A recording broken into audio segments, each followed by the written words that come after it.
Let me begin by saying this. I'm not new to the political process. I was making a contribution as the Speaker of the third largest and most diverse state in the country well before I even got into the Senate. I would add to that this election cannot be a resume competition. It's important to be qualified. But if this election is a resume competition, then Hillary Clinton's going to be the next president, because she's been in office and in government longer than anybody else running here tonight. Here's what this election better be about. This election better be about the future, not the past. It better be about the issues our nation and the world is facing today, not simply the issues we once faced. This country is facing an economy that has been radically transformed. You know, the largest retailer in the country, in the world today, Amazon, doesn't even own a single store. And these changes have been disruptive. They have changed people's lives. The jobs that once sustained our middle class, they either don't pay enough or they are gone. And we need someone that understands that as our nominee. If I'm our nominee, how is Hillary Clinton going to lecture me about living paycheck to paycheck?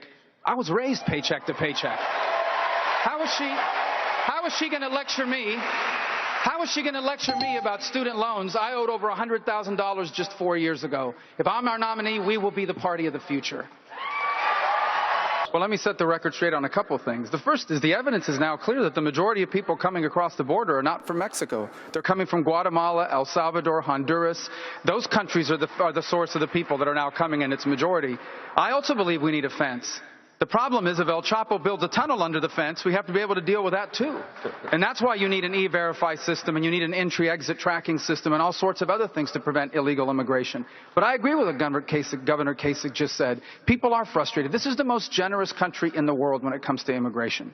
There are 1 million people a year who legally immigrate to the United States. And people feel like we're being taken advantage of. We feel like despite our generosity, we are being taken advantage of. And let me tell you who never gets talked about in these debates. The people that call my office, who have been waiting for 15 years to come to the United States. And they paid their fees, and they hired a lawyer, and they can't get in. And they're wondering maybe they should come illegally. And so these are important issues, and we should address it. It's a serious problem that needs to be addressed. And otherwise, we're going to keep talking about this for the next 30 years like we have for the last 30 years. I, too, believe in curriculum reform. It's critically important in the 21st century. We do need curriculum reform. And it should happen at the state and local level. That is where educational policy belongs.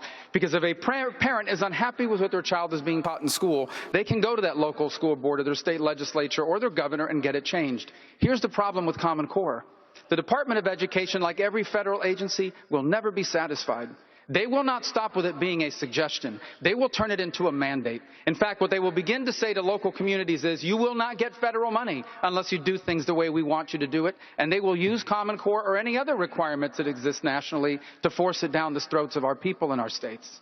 First of all, it begins by having leaders that recognize that the economy we live in today is dramatically different from the one we had 5 years ago. It's an economy that now has placed us in global competition with dozens of other countries around the world. Now, the big companies that have connections with Washington, they can affect policies to help them. But the small companies like the one Tanya's talking about, they're the ones that are struggling. The first thing we need to do is we need to even out the tax code for small businesses so that we lower their tax rate to 25%, just as we need to lower it for all businesses. We need to have a regulatory budget in America that limits the amount of regulations on our economy. We need to repeal and replace Obamacare. And we need to improve higher education so that people can have access to the skills they need for 21st century jobs. And last but not least, we need to repeal Dodd-Frank. It is eviscerating small businesses and small banks.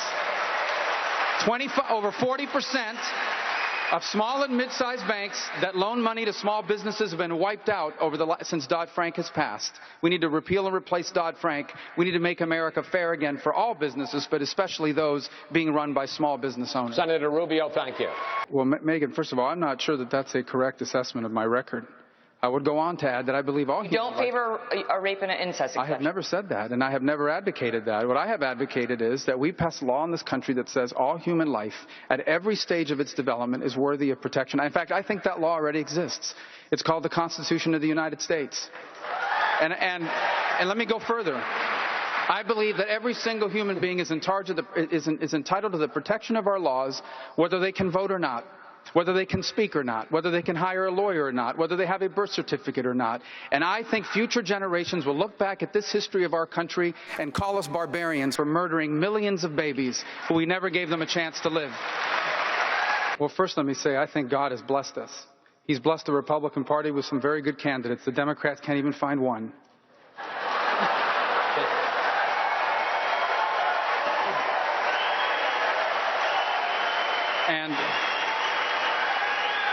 And I believe God has blessed our country. This country's been extraordinarily blessed, and we have honored that blessing, and that's why God has continued to bless us. And He's blessed us with young men and women willing to risk their lives and sometimes die in uniform for the safety and security of our people.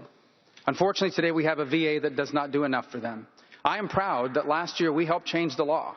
We changed the law to give the power to the VA secretary, the ability to fire any executive that isn't doing their job. And it is outrageous. They've only fired one person to date. When I'm President of the United States, we're going to have a VA that cares more about our veterans than about the bureaucrats who work at the VA. You know, both of my parents were born into poor families on the island of Cuba. They came to America because it was the only place where people like them could have a chance. Here in this country, they never made it big, but the very purpose of their life was to give us the chance to do all the things they never could. My father was a bartender. And the journey from the back of that bar to this stage tonight, to me, that's the essence of the American dream. It's what makes our nation different. And I'm running for president because I want that to still be possible for the people trying to do that now. I run for president because I believe that we can't just save the American dream. We can expand it to reach more people and change more lives than ever before.